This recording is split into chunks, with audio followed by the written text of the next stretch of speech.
आप सभी को मेरी राम राम। आज हम एक भारतीय राजनीति और भारतीय इतिहास के काले दिन के बारे में बात करेंगे। 25 जून 1975 जब भारत में आपातकाल इमरजेंसी घोषित की गई। जो आज के ज़माने में बोलते हैं कि बोलने की आज़ादी नहीं है, लोकतंत्र खतरे में है हमारा, हमको बोलने नहीं दिया जा रहा है, हम किसी से कुछ भी नहीं कह सकते, किसी की जांच नहीं हो पाती। असली जो ये हुआ था ये 1975 में हुआ था। कांग्रेस को अपनी तरफ देखना चाहिए कि उन्होंने भारतीय इतिहास में कैसे काले दिनों को लिखा है। एक्चुअल में इमरजेंसी लगी थी 1975 में, लेकिन इसकी शुरुआत मेरा मानना है कि वो हो चुकी थी 1971 में। बांग्लादेश अलग हुआ था, हो गया था उस टाइम, और 1971 में ही चुनाव हुए। रायबरेली जो कांग्रेस का गढ़ था उससे इंदिरा गांधी जी विजय हुई, और संयुक्त सोशलिस्ट पार्टी के कैंडिडेट थे राजनारायण जी, जिनको इंदिरा गांधी ने हराया। इंदिरा गांधी जी दोबारा प्रधानमंत्री बनी।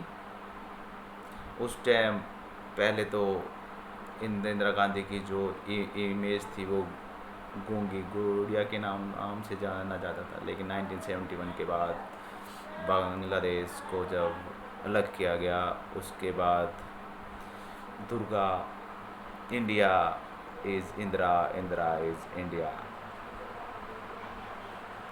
इंदिरा गांधी का पॉलिटिक कैरियर टॉप पे था, हर जगह सिर्फ इंदिरा का नाम। लेकिन चुनाव जीतने के बाद राजनारायण सिंह जी ने इलाहाबाद हाई कोर्ट में एक याचिका दर्ज करी, जिसमें उन्होंने इंदिरा गांधी जी पर 6 आरोप लगाए, गंभीर आरोप उन्होंने लगाए। जिसमें पहला आरोप था कि इंदिरा गांधी जी के निजी सचिव यशपाल जी, उनको उन्होंने अपना इलेक्शन एजेंट के तौर पर यूज किया, लेकिन जब तक राष्ट्रपति जी ने उनका रिजाइन एक्सेप्ट नहीं किया था, जो कि असंवैधानिक है। नंबर 2, उन्होंने एक डमी कैंडिडेट 50,000 रुपये देकर उसी चुनाव में खड़ा किया, जिससे राजनारायण जी के वोट कट जाएं और वो आसानी से चुनाव जीत जाए। स्वामी अद्वैतनाथ जी उनका नाम था। प्लस तीसरा उन पे आरोप था कि उन्होंने भारतीय वायुसेना के एयरक्राफ्टों का उस पर यूज किया। चौथा ये था कि वहाँ के एसपी और आपके जो भी गवर्नमेंट अधिकारी है उनका उन्होंने यूज किया। और पांचवा आरोप था कि उन्होंने शराब और कंबल बांटे, चुनाव में आप देखते ही हैं। और छठा आरोप था हर चुनाव का एक खर्च करने का, एक गवर्नमेंट निर्धारित करती है कि आप इस चुनाव में इतना पैसा ही खर्च कर सकते हो, उसकी लिमिट उन्होंने क्रॉस कर दी थी। ये बहुत ही गंभीर आरोप उन पर लगे, और जो कि होता रहता है नॉर्मली तौर पर चुनाव में आरोप प्रत्यारोप होता है, लेकिन इसके रिजल्ट इतने गंभीर हो गए किसी ने नहीं सोचा होता।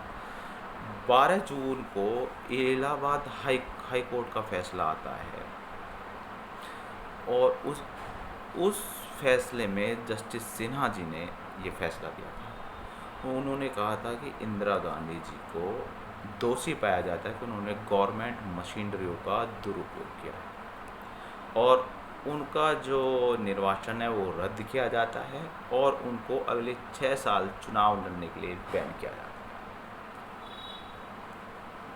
इसका फैसला सुनने के बाद आते ही पूरा विपक्ष एक हो गया और इंदिरा गांधी और कांग्रेस पार्टी के खिलाफ पूरे जोर शोरों से प्रचार और संसद और राज्यसभा में गूंजने लगा।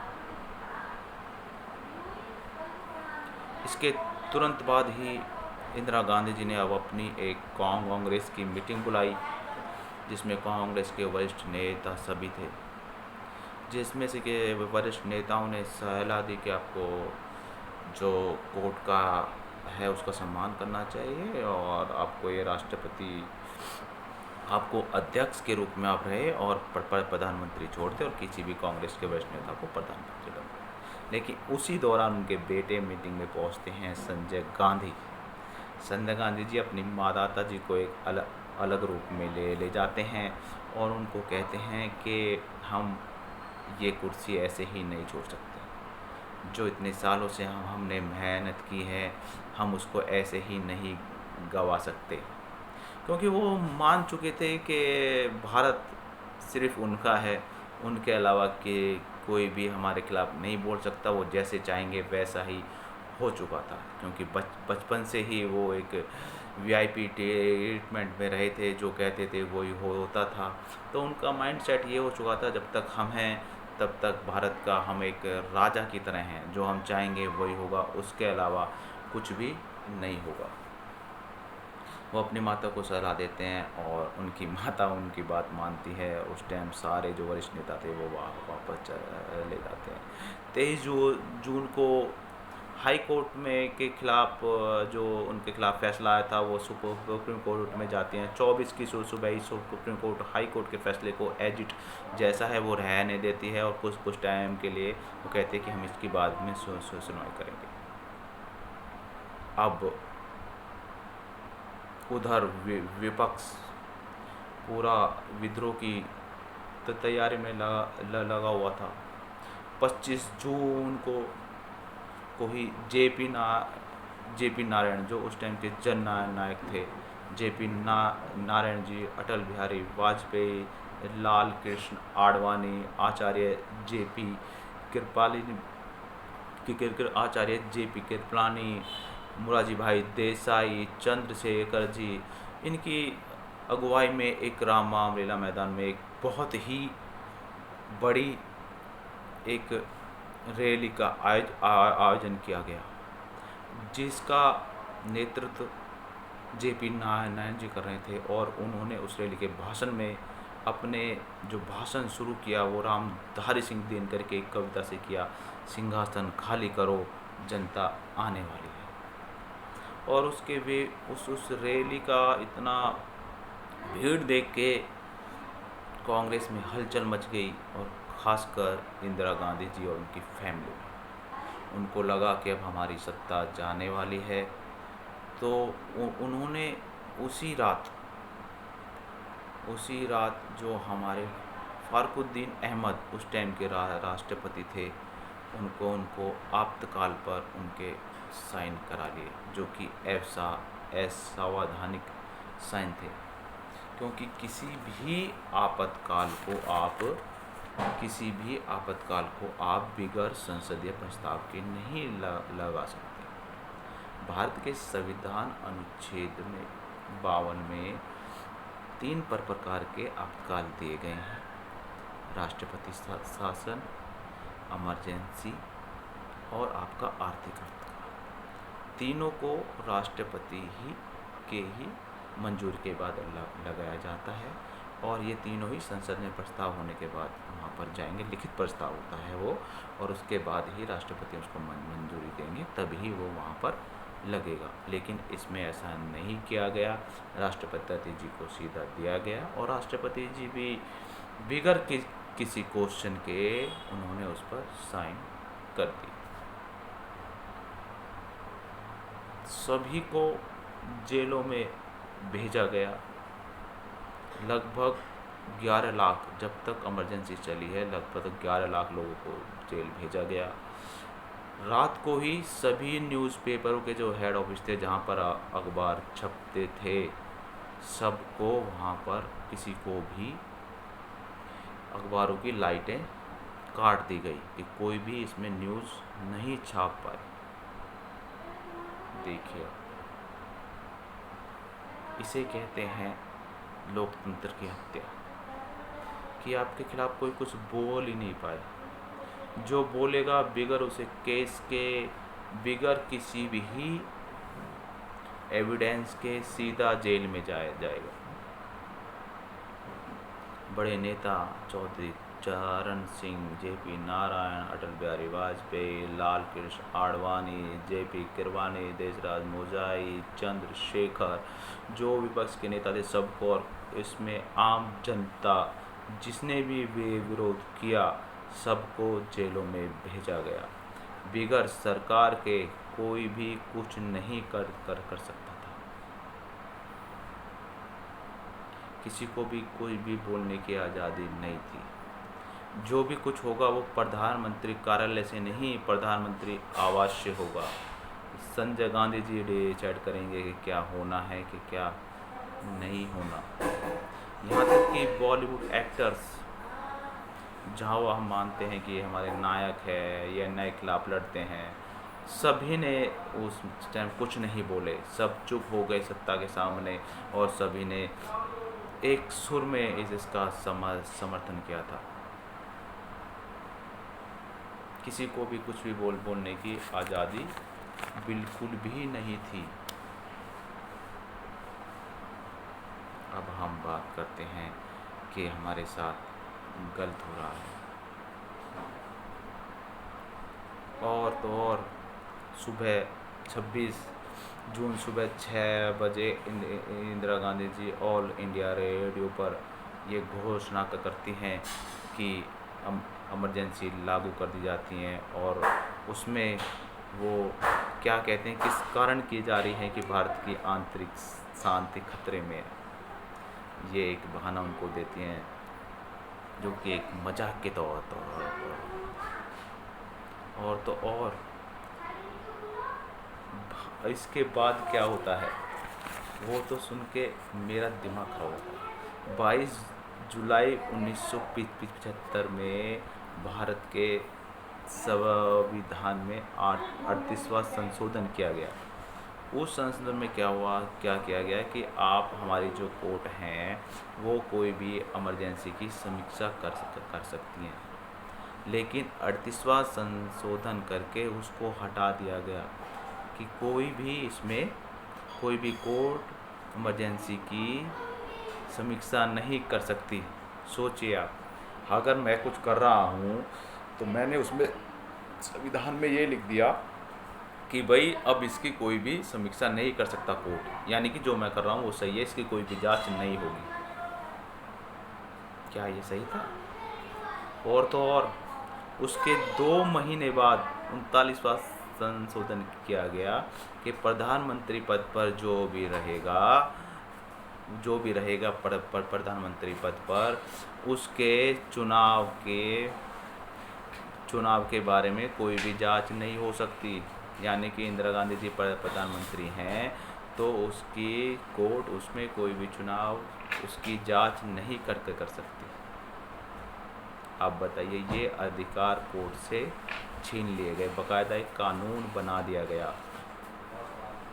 आज की डेट में अगर भारत के अच्छाई के लिए कानून बनते हैं तो उसके लिए भी रोड पर आ जाते हैं। अगर सरकार को लगता है कि लोग विपक्ष है तो वो भी कानून वापस लिए जाते हैं, थोपे नहीं जाते। और विपक्ष पे चर्चाएं होती हैं, लेकिन कोई भी चर्चाएं नहीं, कोई भी कुछ नहीं, सीधा मन करा जो लिख दिया, जो कर दिया, दैट्स इट। कहते हैं ना वही, जो है हम हैं, हमारे सिवा कुछ भी नहीं है। इसको बोलते हैं इमरजेंसी, इसको बोलते हैं आपातकाल, इसको बोलते हैं लोकतंत्र की हत्या। लेकिन कहते हैं कि कोई भी चीज़ लगातार नहीं चलती, कोई भी चीज़ इतनी भी भयंकर क्यों ना हो, उसका अंत होता ही है। 21 मार्च 1977 को इमरजेंसी ख़त्म हुई। इमरजेंसी ख़त्म होने के बाद नई सरकार बनी और नई सरकार ने जो ये नियम इंदिरा गांधी जी ने बनाए थे इन सबको वापस सुप्रीम कोर्ट को ये पावर दी कि ये चीज़ें होनी चाहिए। प्लस उन्होंने एक नियम और जोड़ा कि जो इमरजेंसी में जो हमारे संविधान में लिखा गया है कि 2 कंडीशनों में इमरजेंसी लग सकती है, एक तो युद्ध चल रहा हो किसी देश से, प्लस भारत की आंतरिक शांति में कोई दिक्कत हो। इमरजेंसी का जो डिक्लेरेशन किया था इंदिरा गांधी ने, वो इमरजेंसी आंतरिक शांति के तौर पर उन्होंने उसका यूज किया। लेकिन इसमें एक शब्द और जोड़ दिया गया कि सशस्त्र विद्रोह, क्योंकि दोबारा कोई भी ऐसी घटना, ऐसी इमरजेंसी ना हो सके, लोकतंत्र बचा रहे। ये चीज़ें के हम रोक सकते थे अगर वहाँ पर हम लोग, जहाँ पर जो भी वहाँ पर उस टाइम पावर में थे, जो भी बड़े नेता थे, राष्ट्रपति थे, अगर ये उस टाइम इंदिरा गांधी सवाल पूछते कि आप क्यों कर रहे हो ये सब चीज़ें, अगर वो डिनाई करते तो ये चीज़ें रुक सकती थी। भारत का जो काला अध्याय है, ये चीज़ें रुक सकती थी, लेकिन वो नहीं रुकी। तो ये सब बहुत ही भयंकर रूप से भारत ने झेला, विद्रोह किया गया लेकिन सफलताएं मिली। तो ये बहुत ही एक काला अध्याय है भारत की राजनीति का, भारत के इतिहास का, और हम चाहेंगे ये कभी भी ना हो। लेकिन हम युवाओं को, हमारी पीढ़ियों को ये चीज़ें पता होनी चाहिए कि ये चीज़ें भारत में घटी है, लोकतंत्र की हत्या क्या होती है, अभिव्यक्ति की आज़ादी क्या होती है, ये सब चीज़ें हमको मालूम होनी चाहिए। एक ही परिवार, एक ही फैमिली से देश नहीं चलता है। देश का मालिक देश की जनता है, ये जो डिसाइड करती है वो ही होता है, और हमको ये चीज़ें सब समझनी चाहिए, जिससे मेरा देश, मेरा गांव, मेरा समाज आगे बढ़ता रहे। जय हिंद, जय भारत, जय जवान।